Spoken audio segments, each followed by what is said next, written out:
You were never a real father to me. Just a stranger who paid the bills and called it love. And adjusted us. Those words cut through me like glass the night my son hurled them across a crowded room. For a moment I couldn't breathe. The laughter around us faded. The clinking glasses stilled. And every face turned toward me. He stood there, tall and furious, his voice steady and sharp, as if he had been saving that sentence for years. My name is Martin Blake. I am 56. A man who has spent half his life building houses for other families while letting my own fall apart. That night, in a small restaurant in Portland, where I had gathered a few friends to celebrate a quiet milestone, my own child stripped me of every illusion I had left. Evan, my boy, my only son, glared at me as though I were an enemy. His hands trembled, but his eyes were cold. He said I was pathetic for trying to make up for lost years with one dinner, that no apology could buy back the nights I wasn't there. Each word landed heavier than the last, and I knew everyone in that room could see the truth I'd tried to bury. I had failed him. The worst part wasn't the humiliation. It was the look on his face. The grief behind the anger. Proof that somewhere beneath all the resentment he had once needed me. And I had let him down. I felt something inside me collapse, a weight of years spent choosing deadlines, clients, and overtime instead of bedtime stories and weekend walks. That was the night I realized I was standing on the edge of losing him forever. And if I didn't find a way back, if I didn't fight for the boy I once held in my arms, I would spend the rest of my life staring at an empty chair across the table, wondering how I let silence take my place. Chapter 2. My name is Martin Blake. And before that night in the restaurant, I thought I had a firm grasp on who I was. I grew up in a quiet corner of Vermont, the son of a mechanic and a school librarian. My childhood was simple, built on warm kitchens and the smell of sawdust from my father's small shop. I believed that if I worked hard enough, if I built something solid with my own hands, happiness would simply come along for the ride. I met Claire when I was 24. She was a nurse with a laugh so bright it could fill an empty room. We married in a white clapboard church and rented a tiny house near Lake Champlain. When our son, Evan, was born, I remember holding him against my chest, promising silently that I would be the kind of father who never let him down. I meant every word. Back then, I ran a modest home renovation business out of a borrowed garage. I spent my mornings sanding floors, my afternoons climbing ladders, and my nights drawing up plans at the kitchen table while Claire fed the baby. Life was lean but steady, and we found joy in small rituals. Pancakes on Saturdays, walks by the lake, a bedtime story whispered until Evan's eyelids grew heavy. As the years passed, the business began to grow. Neighbors told friends, and soon I was bidding on larger projects. Kitchens and porches, giving way to full-scale remodels. With each new contract came more responsibility, more hours, and a new sense of urgency I didn't know how to quiet. Claire warned me once, while folding laundry late at night, that I was starting to disappear behind my work. I brushed it off, telling her I was building a better life for all of us. Evan was 5 then, all freckles and wide eyes, quick to smile when I came home early. He loved toy trains and drawing crooked houses on scraps of paper. Sometimes he would wait by the window after preschool, holding up a picture he'd made, just to show me first. I told myself I would always have time for moments like that. But time, I would learn, is slippery. It doesn't wait for fathers chasing deadlines or for children who outgrow the habit of waiting at windows. Looking back now, I see the beginning of the distance, a faint line across the life we built. Quiet, but sure, waiting for me to notice. Work crept in like a quiet tide and then swallowed the shore. At first, it was one extra contract that I swore would change our year. Then it was two. Then it was a kitchen that turned into a second floor. A porch that turned into a whole house. My phone lived on the table during dinner. Blue light on faces that deserved the warmth of my eyes. Claire would set the plates down and wait for me to put the phone away. I told her it was only for a season. Seasons stretched into years. I opened a small office in a renovated mill on the edge of town. Brick walls. Tall windows. A feeling that I had finally stepped into the life I had chased. The rent was high and pride was higher. I arrived at dawn and left after dark. I bought a coffee machine for the office so I could stop coming home to rest. I changed into clean shirts in the truck. The smell of sawdust and stain followed me everywhere like proof that I was doing something noble. Clients liked me because I never said no. I said yes to impossible timelines, and yes to weekend calls, and yes to the meetings that ate into bedtime. Evan started kindergarten and I missed the first day. I told myself he would not remember. I told myself I could make it up with a new toy. With a trip later. With anything that came in a box. He waited by the window less. The drawings he left on the fridge no longer had a stick figure with a beard next to the small one. On Sundays, Claire took Evan to the farmer's market while I measured a deck, or drove an hour to check a roof that leaked only when it rained. She texted me pictures of fresh peaches and his crooked grin with a wooden sword. I answered with a thumbs up and another promise that I would catch the next one.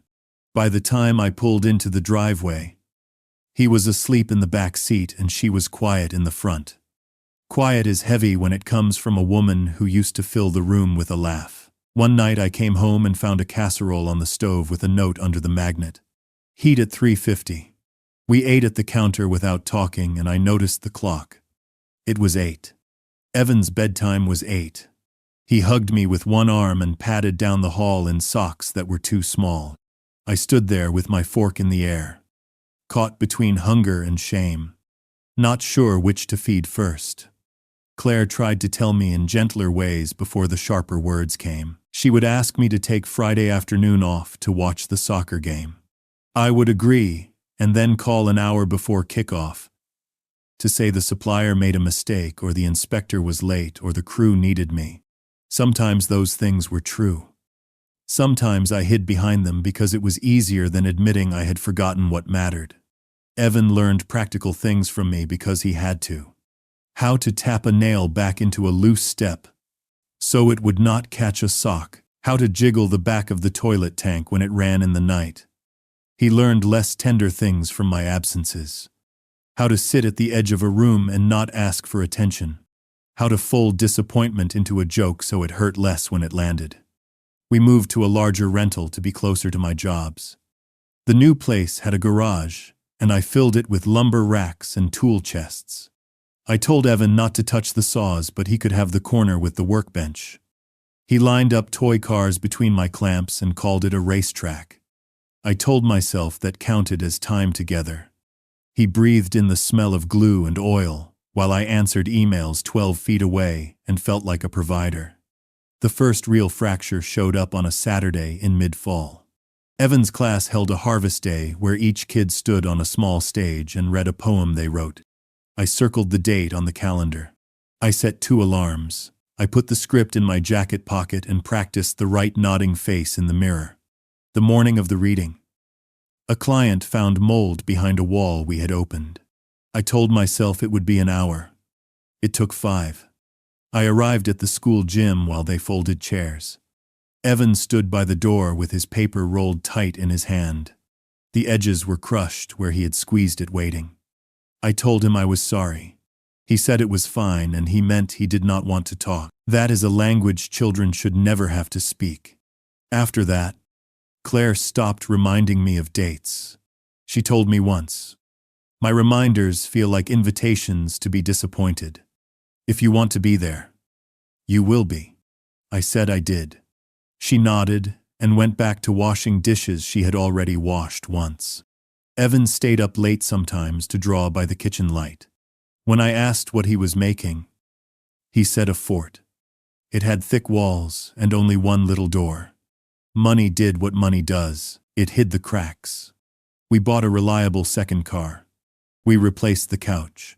We took a photo at the beach where Evan looked older than the year before, and Claire smiled in a way that did not reach her eyes. People told me I was lucky. They said the business was a success story, that it was rare to see a small shop grow in this economy. I believed them because it was easier than admitting our house went quiet even when the television was on. I started leaving earlier. I ran before sunrise so I could say I was taking care of myself. I missed breakfast and told myself protein bars were fine for children. Claire packed a thermos for Evan anyway. She cut apples into thin slices and put them in a bag so they would not go brown too fast.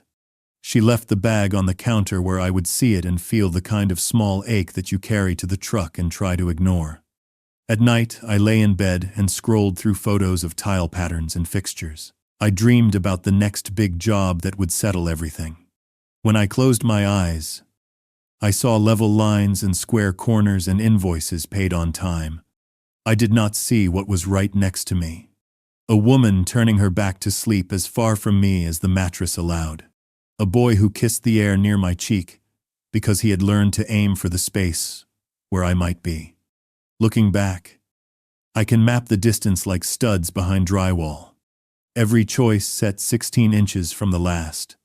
Straight, consistent, strong enough to hold up a house. Too stiff to bend toward the people inside it. I told myself I was doing this for Claire and for Evan. The truer sentence is harder. I was doing it for the man in the mirror who wanted the world to clap. By winter, the office lights on the mill floor glowed when the river was still black. I could see my reflection in the window at 6 in the morning. I looked like a man who might win an award.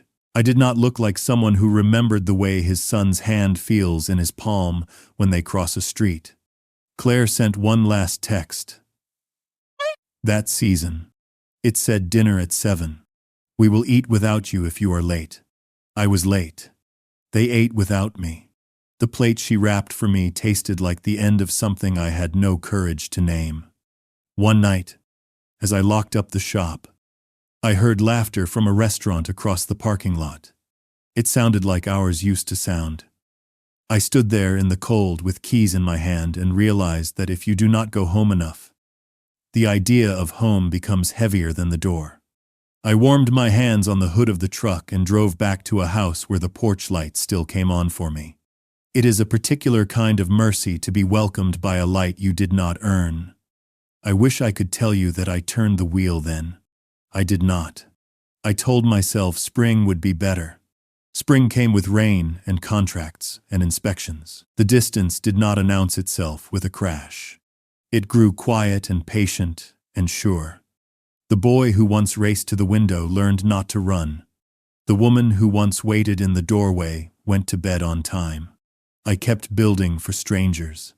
I called it duty. It was avoidance dressed in a good suit. There is a photograph from that year on our mantel. Claire and Evan are on a park bench. She leans toward him, whispering something that makes him smile. My arm is around them both, but my eyes are on the phone in my other hand. When guests visit, they say what a lovely family. I nod and agree. Only I know the glass between us is not the frame. It is me. Claire's illness began as a whisper we tried to ignore. She brushed off the headaches, the sudden tiredness that wrapped around her like fog. Just stress, she said, rinsing dishes while Evan worked at the table on a puzzle with missing pieces. I believed her because it suited the rhythm I had built, a rhythm of projects, invoice, and an ever-growing wall between us. By the time she saw a doctor, the shadows on the scan were too big to dismiss. They said, aggressive, spread, limited options. I sat beside her in that sterile room, the smell of antiseptic and paper gowns pressing against my chest. Claire held the folder of results like it might bite. Evan waited at home with a neighbor, a small boy who still thought the world was solid under his feet. Treatment began fast. Radiation, then rounds of chemotherapy that stole her strength and her hair. I kept working, telling myself money would make everything manageable. Warmer blankets, take-out meals so she wouldn't cook. At night, I drove home through quiet streets, headlights sweeping over porches where other fathers sat with their kids. Inside, Claire's face grew thinner, her laughter rare as birds in winter. Evan learned to tiptoe around her chair. He brought her cups of water, fetched blankets, drew pictures of trees with leaves shaped like hearts. I watched them from the doorway, unsure how to join a tenderness that made me feel like an intruder. When she slept, I sat in the garage, sanding boards that didn't need sanding, building shelves no one asked for. Wood obeyed me. Illness didn't. One spring afternoon, she asked me to walk with her to the garden. Her hands trembled on my arm as we crossed the yard. Tulips were pushing through cold soil.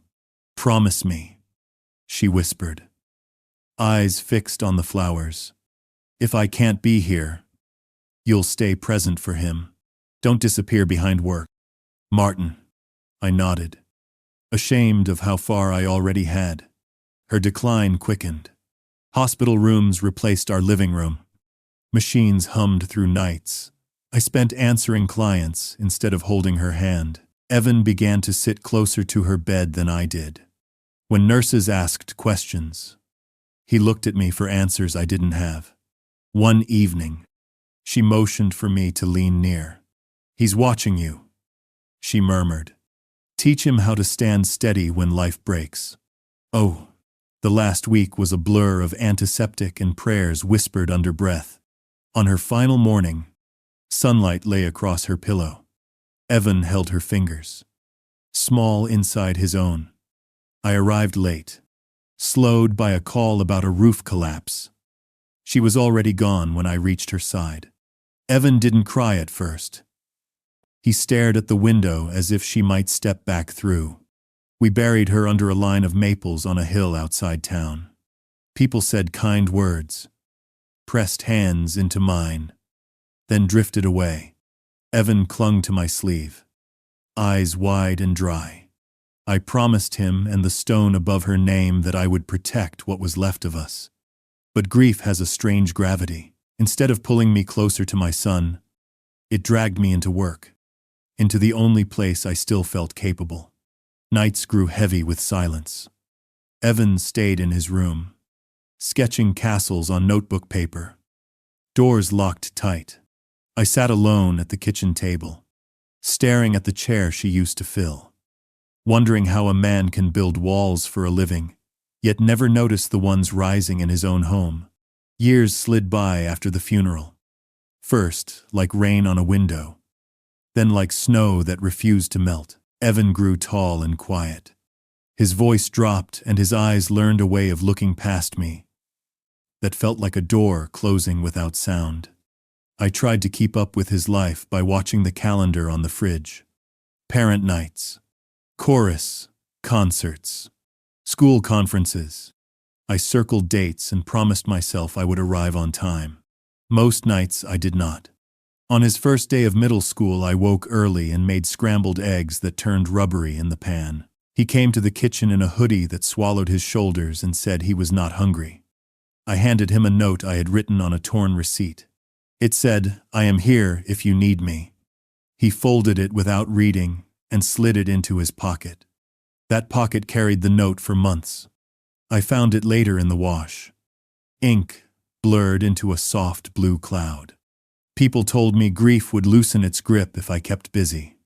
I took that advice the way a drowning man takes a rope. I added a crew and took on larger jobs. I told myself the extra income would help with college someday. I did not ask what it cost us today. When I managed to get home before dark, I tried to start small. I sat on the floor and asked about teachers, about a class he liked, about a joke that made him laugh. He answered in single words and watched the clock. I told myself that was normal. Teenagers are shy. Boys do not talk. The truer thing is that boys talk when they feel safe. One afternoon I came home to find a line of shoes by the door that were not his. Voices rose from the living room. He had brought friends over for a group project. I offered pizza, and they accepted. While not looking at me, they spread notebooks on the floor and worked in a circle that had a space where I would not fit. I cleaned the kitchen in the next room and listened to their voices. Every so often I heard his laugh. It sounded like a light left on in a room I could not enter. A counselor from the school called that winter and said Evan was drifting. Not trouble, not failing, drifting. I sat in a small chair and listened to a woman with kind eyes explain that he kept his head down and rarely met teachers halfway. She asked about home. I said it was fine. She looked at me like she knew that word hides more than it shows. She suggested we try sessions with a family therapist. We went twice. Evan stared at the rug, and I talked around the hole in the room. The therapist said we would need time. I said something about work. Evan did not return after the second visit. I tried a different approach.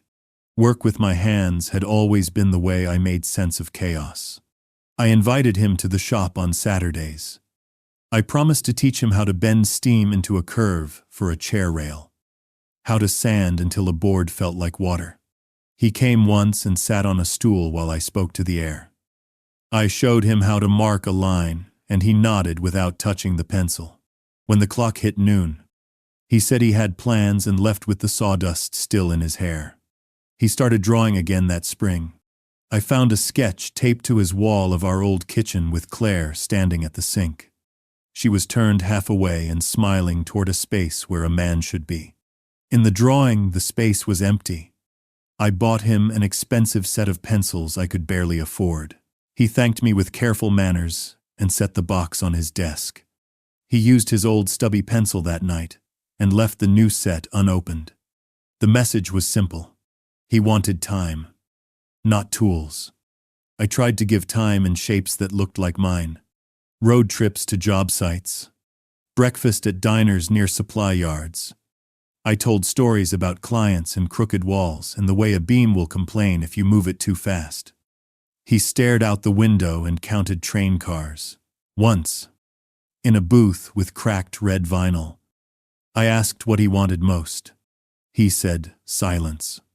Then he looked ashamed and added that he meant a quiet place to draw. I took it as a task and built a small desk in his room that week. He sat at it that evening, touched the smooth edge, and drew for hours without speaking. I stood in the hallway and listened to the whisper of his pencil. It sounded like hope and also like distance that knew its way home. He turned 14 and then 15. He stopped saying goodnight. Doors closed, soft but firm. There were teachers who liked him, and a few who worried about him. They sent emails that began with, "He is bright," and ended with, "but." I answered late at night and promised to stay in closer touch. The next email always began the same. One day, a flyer arrived from an arts magnet program in the city. I placed it on his desk and waited. He held it for a long time, reading the list of courses: painting, printmaking, foundations of design. I said we could visit. He said he would rather not owe me anything. The words were too clean to be casual. I tasted the old mistake of trying to buy a bridge where I had refused to lay down steps. I kept showing up anyway. I took the afternoons off for 2 of his soccer games. He sat out both with a sprained ankle and never looked toward the bleachers. I cooked dinner on a Tuesday and burned the rice. He ate a few bites and said thank you without meeting my eyes. On Sundays, I offered a walk by the river. He said he had homework. Once I asked if there was anything I did that still made him feel safe. He said, "When you are quiet." His art teacher phoned near the end of the year to tell me he had won a small award. There would be a show in the gym. I left a site meeting early and drove fast. I arrived as students were taking down displays. He stood by a table empty of his work and talked to a girl with green sleeves and tired eyes. I congratulated him and reached for a hug that turned into a handshake. The girl smiled kindly at me the way some teenagers do when they recognize a parent who is trying late. A week later, I found a stack of drawings in the trash. They were studies of hands, some clenched, some open. One pair reached but did not touch. I laid them on the table and waited for him to come home. He looked at the drawings and then at me. He said he was practicing letting go. I asked of what? He said expectations. Mine. His. Everyone's. He said it calmly and walked to his room. By then I had learned to accept crumbs as signs of progress. A text that said, "I will be late." A note on the counter that said, "Thanks for the ride." A half smile when I left a sandwich outside his door and walked away without knocking. I also learned that progress can be a circle if the person leading the way is tired of being followed by apologies. The last night of that long year, I stood in his doorway and asked what he wanted for his birthday. He said permission to grow up without me supervising the emotions I built in him. I did not speak for a long time. I told him I would try. He nodded and put his headphones on. I sat at the kitchen table and stared at the line where the wood of the table changed color from all the meals Claire had served. I made a promise in that chair. I would not quit, even if I had to start from further away than I ever imagined. The world heard my promise. The world heard my promise and answered with a test I could not avoid. The summer Evan turned 16. The ground shifted under us in a way I could not control. It began with a single call while I was perched on scaffolding, finishing trim on a sun-washed porch. A voice I barely knew said there had been an accident on the county highway. Evan had been cycling back from an evening art class when a driver clipped the back wheel and sent him sprawling. I drove faster than I have ever driven, my hands locked on the steering wheel. The smell of fresh cedar clinging to my clothes like a reminder of everything I had chosen over him.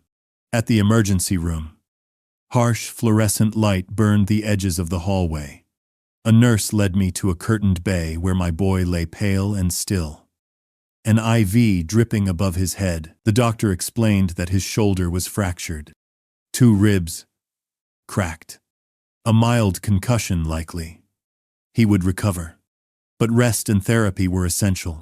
I nodded while staring at the thin line of dried blood at his hairline. He opened his eyes long enough to see me and whispered, "You didn't have to leave work for this."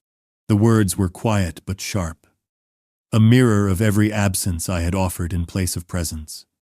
For weeks after the accident, our house filled with silence padded by medical supplies. I set up a chair by his bed, promising to stay until he fell asleep. He lay rigid, headphones in, sketches scattered across the quilt. I wanted to tell him that fear had wrapped itself around my chest the moment the phone rang.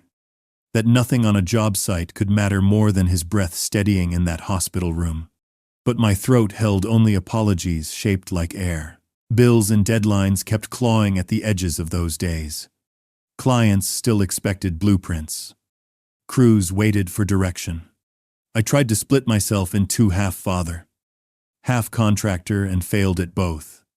Some evenings, I sat on the back steps while the sunset stretched across the yard, wondering when my life had become a ledger of wrong priorities. One night, I walked past his room and saw him sketching with his good arm, lines moving slow but sure across the page. He looked up just long enough for our eyes to meet. There was no anger, only a quiet weariness that seemed older than either of us deserved. I stepped inside and said I wanted to take time off until he was well. He shrugged and said, "Do what you want, Dad." It was permission carved from resignation, and it cut deeper than any insult. That weekend, a storm rolled over town, tearing branches from the old maples in our yard. I spent the morning clearing debris while Evan watched from the porch, his arm in a sling. When I finally sat beside him, soaked and muddy, I told him I was done letting work steal what was left of us. He didn't answer. But after a long pause, he shifted just enough for our shoulders to touch. It felt like a fragile treaty, signed in silence. I began turning down projects, telling clients I needed space. Some understood, others didn't.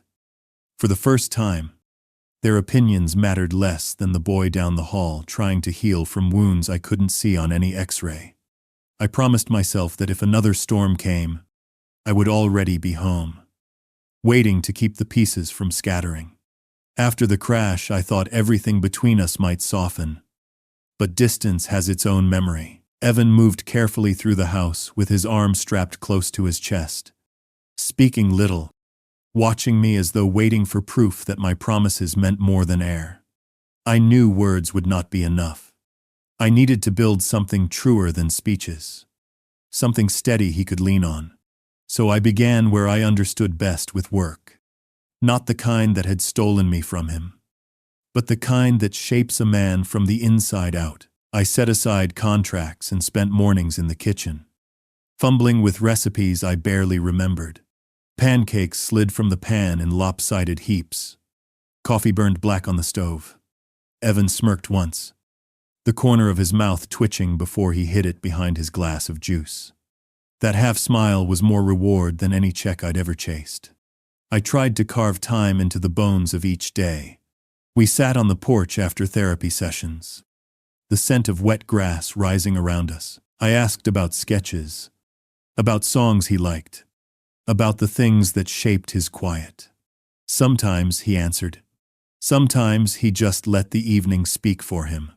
I learned to accept both. There were setbacks. One afternoon I offered to help with a drawing assignment. He told me he preferred silence. It stung, but I stayed beside him, sanding an old chair while he worked, letting our separate tasks braid the air between us. Little by little, his shoulders loosened. When autumn came, I started taking on small repair jobs near home instead of distant builds. I brought Evan along when he felt up to it, teaching him how to tighten a hinge, how to judge if a beam would bear weight. At first he moved stiffly, wary of being pulled back into the life that had once stolen me. But as weeks passed, his curiosity grew. He asked about measurements, about how wood grain could predict strength. I handed him a square and watched his hands settle around its edges as though remembering an old language. One Saturday, after we'd patched a neighbor's porch, I suggested stopping for burgers. We sat in a booth by the window, fries between us. The quiet no longer a wall but a calm space where words might land safely. He said he liked the smell of fresh-cut boards, that it reminded him of times before everything went sideways. I swallowed hard and told him I wanted to keep building with him. Not just houses, but a life where we could stand side by side. He looked at me for a long moment, then nodded once, a small gesture heavy as a vow. That evening, back home, I found him at the workbench, tracing lines on scrap wood with a pencil. He asked if I could teach him to sand the surface smooth.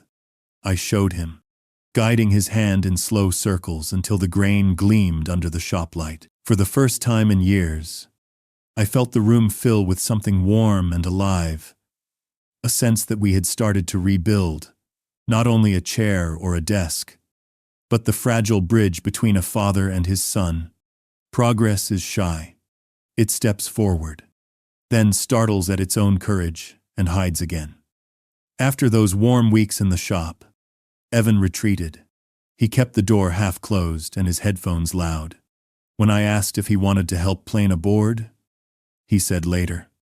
When I brought cocoa to his desk, he said thanks and waited for me to leave. I told myself not to panic. A bridge needs more than one plank. At school, his art teacher emailed to say he was restless. Not rude, guarded. He turned in sketches without titles. He skipped lunch to sit behind the auditorium stage. I asked if he wanted to talk. He said he was fine. That word again. Flat as a lid. One Friday evening, he did not come home on time. Calls went to voicemail. I drove the grid of our small city, past the riverfront and the skate park and the corner store where teenagers practice being older than they are. I found him near the old rail yard with a boy I did not know. A senior with a leather jacket and a tired grin.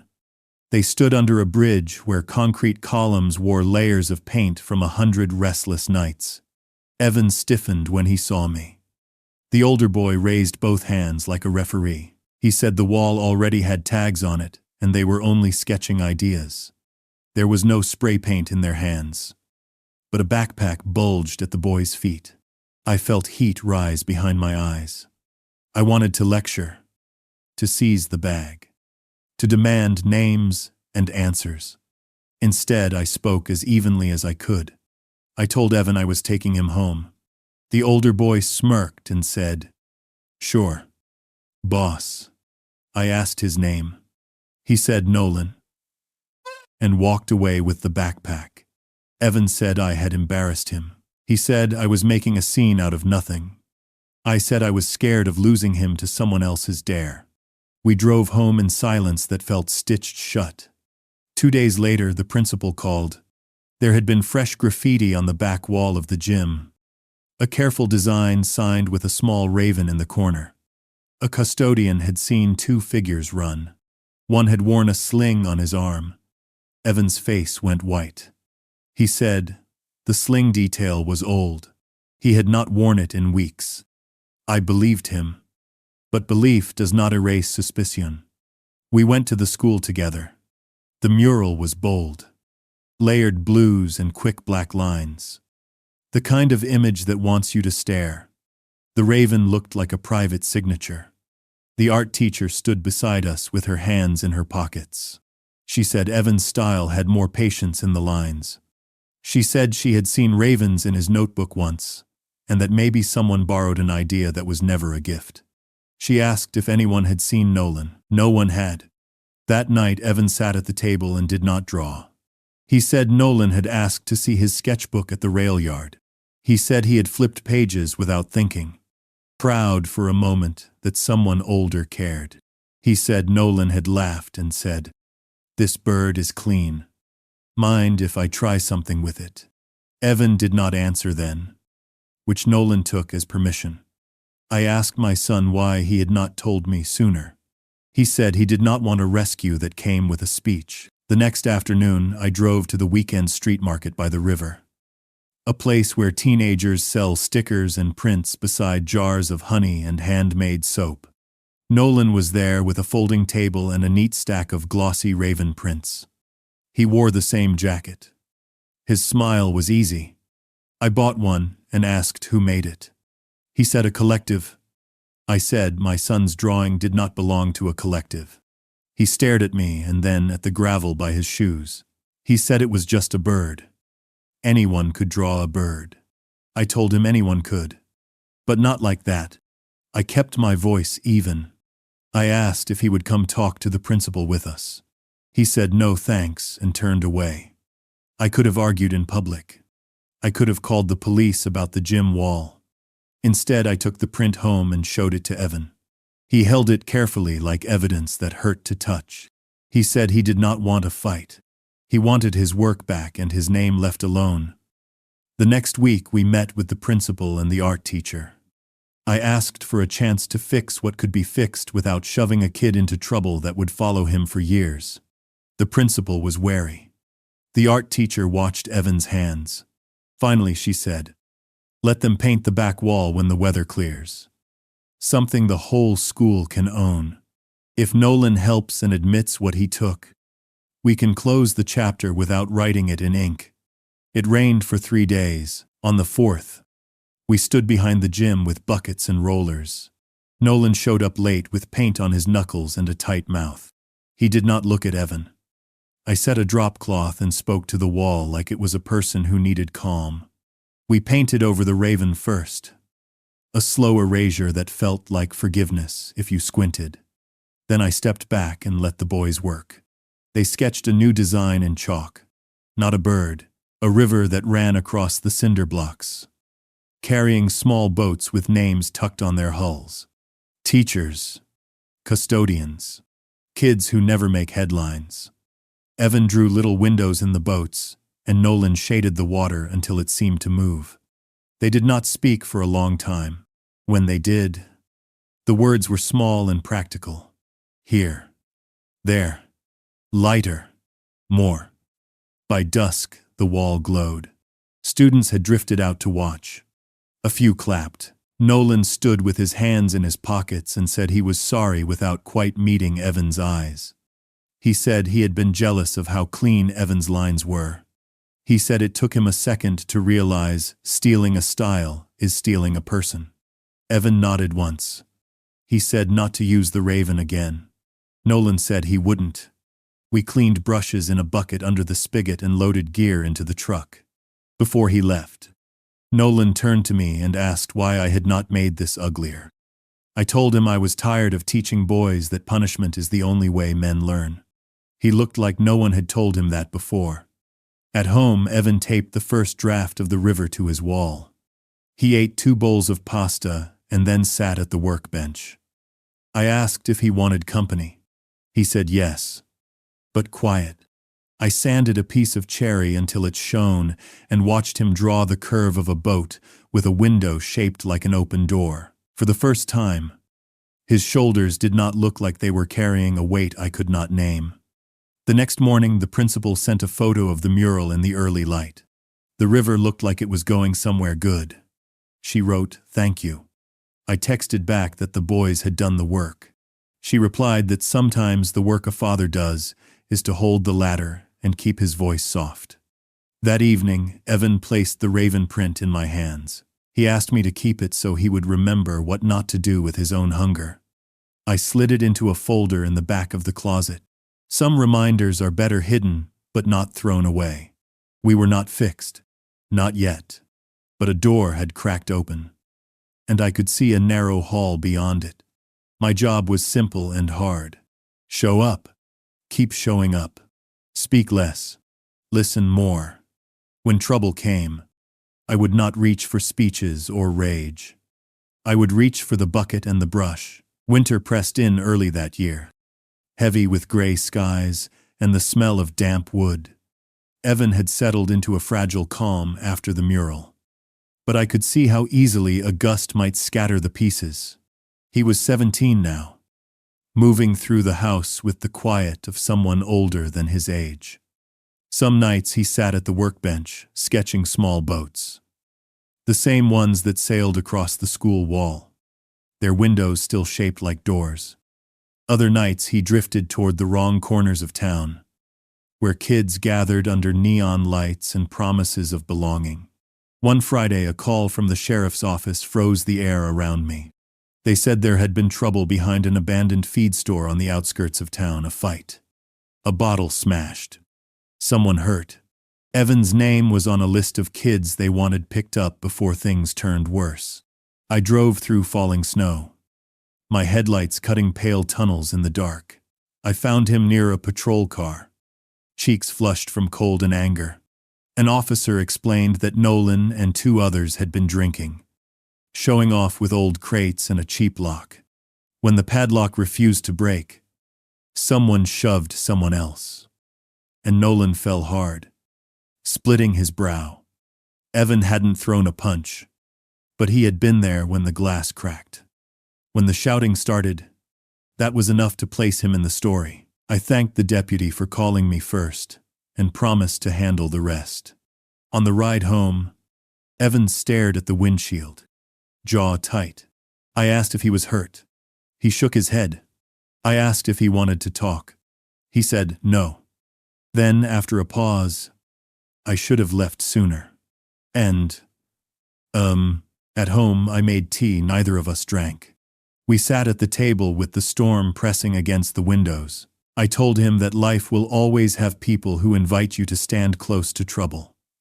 The skill is learning which invitations cost too much. He didn't answer, but his shoulders lowered a fraction. The next day I took him to the site of an old barn I'd been asked to restore. The boards sagged, snow tucked into every crack. I handed him gloves and said, "Help me figure out what's worth saving." We spent hours pulling nails, stacking planks, discarding rot. By dusk, a clear skeleton remained, sturdy beneath the damage. I told him most things can be rebuilt if you're patient enough to see what holds. He looked around the empty frame and nodded slowly, as if the message had landed somewhere words couldn't reach. Later that week, Nolan's mother called, apologizing for her son and thanking me for keeping the sheriff from pressing charges. She said Nolan wanted to make amends. I told her to have him join us at the barn Saturday. The boys arrived, bundled against the wind, their breath pale in the air. I set them to sanding beams, each stroke a quiet admission that they wanted better than the night behind the feed store. By the time the sun slid low, the barn smelled of raw pine and second chances. Evan glanced at me over the beam he was holding, a flicker of trust moving across his face. For the first time, I believed he might let me stand beside him when danger tried to call his name again. Spring returned with light that felt almost forgiving. The barn project gave Evan and me a rhythm we had never managed before mornings spent sanding, afternoons lifting beams into place, evenings driving home with sawdust in our hair. There were no speeches, only steady work and the quiet pride that grows when hands build something together. Still, I knew we needed more than wood and nails if we were going to fill the long years we had lost. One Saturday, I suggested starting a small venture, making handcrafted benches and planters to sell at the weekend market. Evan raised an eyebrow, unsure if I meant it. I told him we could give part of the earnings to a fund for kids who needed art supplies, a way of passing forward what people had given us. He thought for a while, then said, "If we keep it small," and we cleared a corner of the garage and turned it into a workshop. I laid out old chisels, planes, clamps. He arranged pencils and sketch pads, planning designs. He drew shapes that curved like rivers and boats, steady lines full of motion. I cut rough boards while he marked angles in soft graphite. Our conversations were short but warmer now, a question about grain, a laugh when the dog stole a sanding block, a shared glance when a piece finally fit. The first planter boxes were crooked, but we sanded until the edges felt deliberate. Evan learned to steady a saw, to check level with one eye closed. He taught me how a simple line on paper could predict balance. We built in silence often, but it was a living silence, not the brittle kind that once filled our house. When the market opened in May, we carried our pieces to a small table. Evan arranged them carefully, brushing dust from the lids. Customers stopped to ask about finishes, about how the benches could survive rain. Evan explained each detail, voice steady, eyes bright. I stood a step behind, letting him own the story. By noon, we had sold half the stock. Evan slipped the bills into an envelope marked with 2 words in his handwriting: Art Fund. The following week, we delivered our first donation sketchbooks and pencils for a youth center across town. A group of children ran to open the boxes, holding the supplies as though they were treasures. Evan watched from the doorway, hands deep in his pockets, when one small boy hugged a new pad to his chest. Evan's face softened, and for a moment I saw the child he used to be, the one who once waited for me at a window. Back home that night, we sat on the porch while dusk spread across the yard. Evan rested his feet on the step and said, almost shyly, "It feels good to build something that helps." I told him that work only finds its meaning when it carries someone else forward. He nodded, tracing a finger along the wood grain of the bench we'd made together.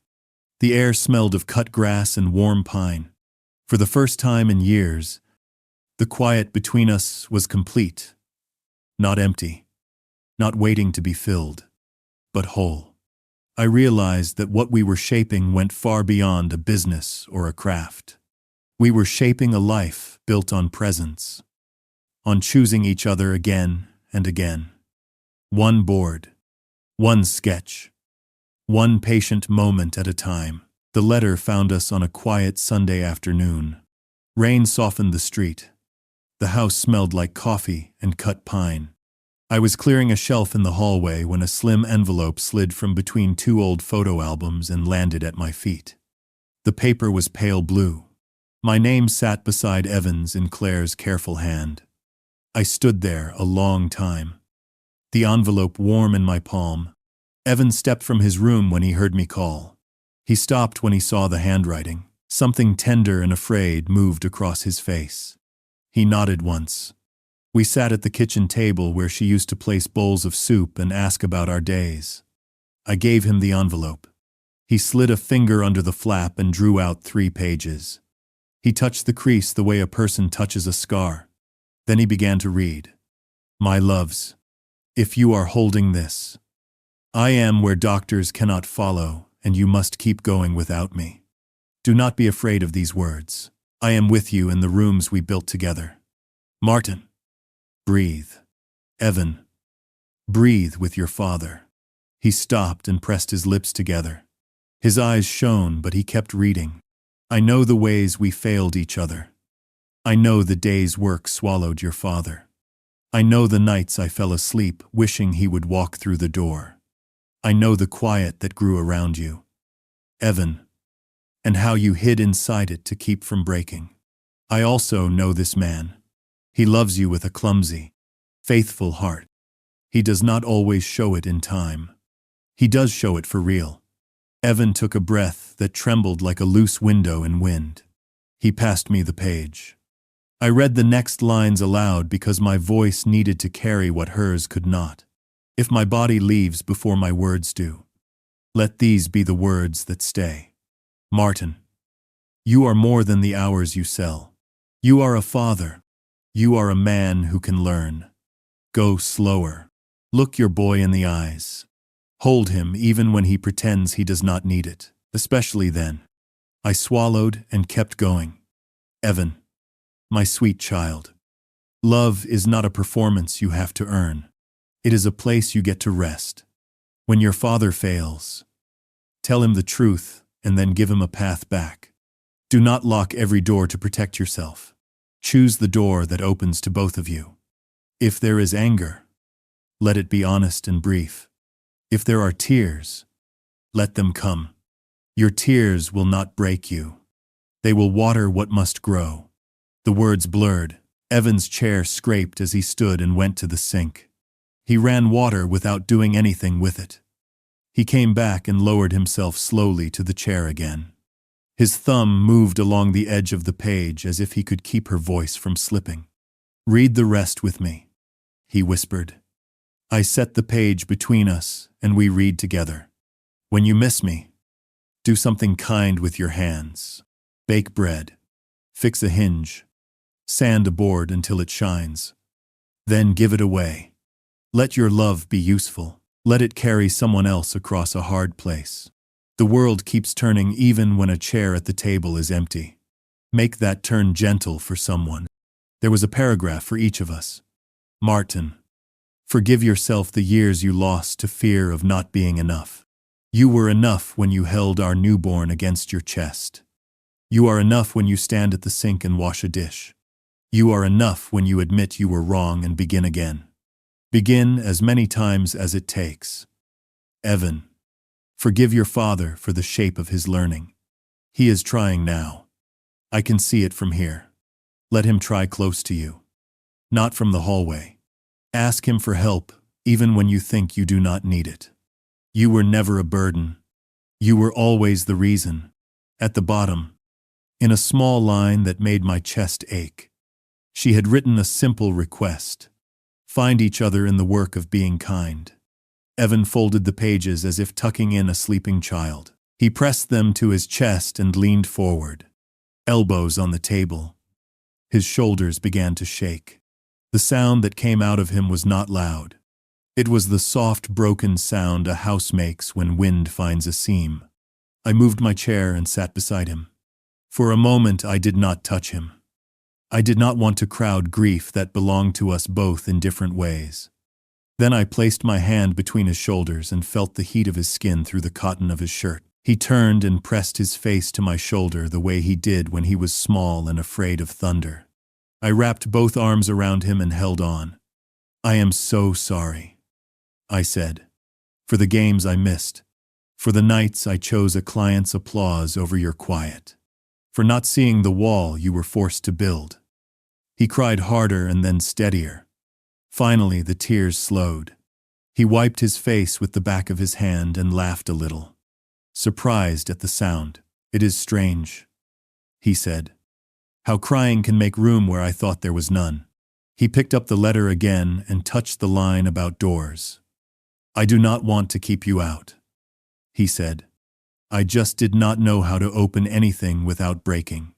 Help me. Say when you will be home, and then be home. Stay when it is boring. Sit in the room while I draw and ask nothing for a while. Then ask me something small." "Yes," I said. Every word felt like a nail set true. "Yes. I will be home. I will sit. I will ask small and listen big. When I fail, I will say so sooner. When I forget, remind me with the letter." He nodded and slid the pages toward the middle of the table like a treaty. We made grilled cheese the way Claire used to, butter popping in the pan, bread turning the color of late summer wheat. Evan stood close enough that our shoulders touched now and then, and neither of us moved away. We ate, leaning on the counter, eyes rimmed red, mouths full and quiet. After dinner, he brought out a shoebox from his closet. Inside were drawings he had hidden. Claire's hands holding a mug, the curve of her smile, a window with two shadows. He laid them across the table. We named each one. We remembered the day the light looked like that. We laughed at a small smear where the dog had licked a corner. There were tears again. But not the lost kind. These felt clean. They felt like water finding its river. When the night drew in, we taped the letter to the inside of the pantry door. Not a shrine, a reminder, a place we would open every day without ceremony. On the outside of the door, we wrote 2 words on a sticky note. "Show up." Before bed, Evan stood in the doorway of my room. He hesitated, then spoke without any armor. "I want you at the art show next month," he said. "No texts, no late calls, just you in a chair. Even if my piece hangs in the corner and no one notices. Can you do that?" "Yes," I said. And when I said it, the space behind the word filled with something solid. He nodded and turned away. Then he turned back and stepped forward and hugged me. Not the quick shoulder tap of a teenager. A full, lasting embrace. I felt the shape of his ribs and the steady lift of his breath. I closed my eyes and saw Claire smiling the way she did when a plan finally came together. After he slept, I sat at the table with the letter. I traced the ink until the words hummed under my fingertips. I whispered thank you to the room she once filled. I promised her I would keep learning the shape of being here. I promised our son I would be a man who stayed. When I turned off the light, the house did not feel emptier. It felt held. It felt like the moment after rain when the air is clear and the ground drinks everything it is given. I stood in the doorway of Evan's room for a while, listening to the soft rhythm of his breath. Then I went to the pantry and touched the sticky note. "Show up. Tomorrow we would begin again." And again after that, as many times as it took. Morning light slid through the kitchen windows, soft and golden, the way it used to look when Claire hummed over the stove. Evan sat at the table with a mug of tea, the letter folded carefully beside him. I poured coffee and felt, for the first time in years, that the house belonged to us. Both not as a shelter we happened to share, but as a home we were shaping together.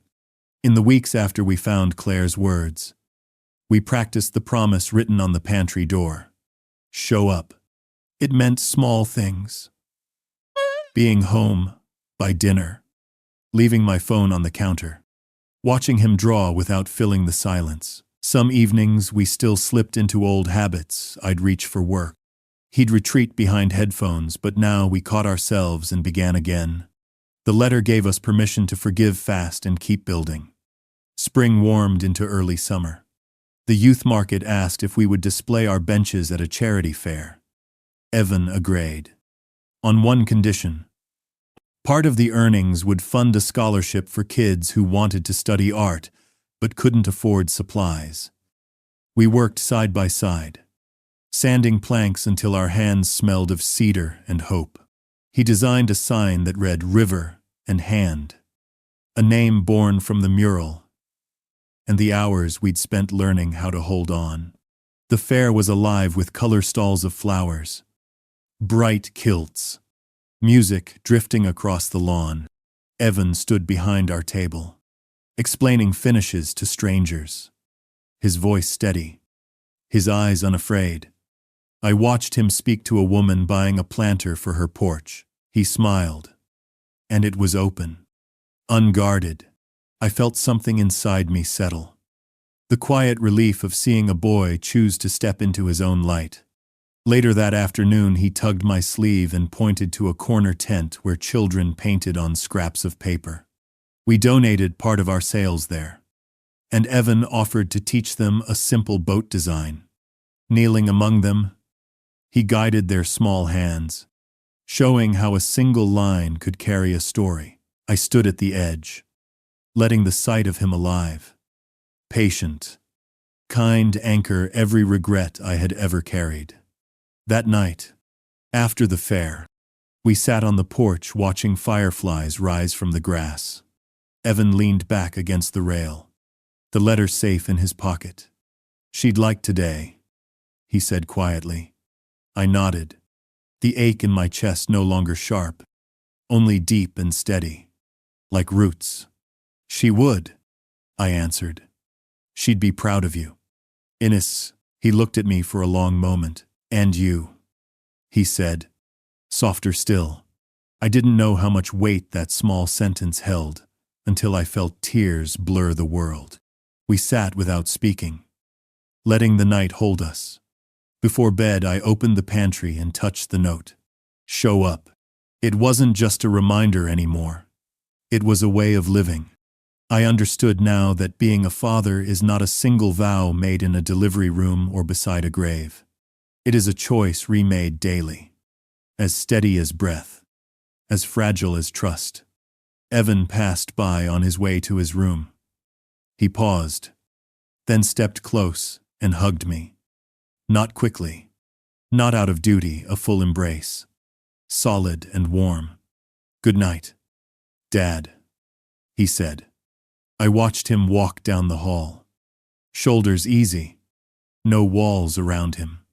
The house, once heavy with silence, felt filled with something gentle and whole. I turned off the lights, grateful for every chance left to keep showing up, to keep learning the quiet courage of love.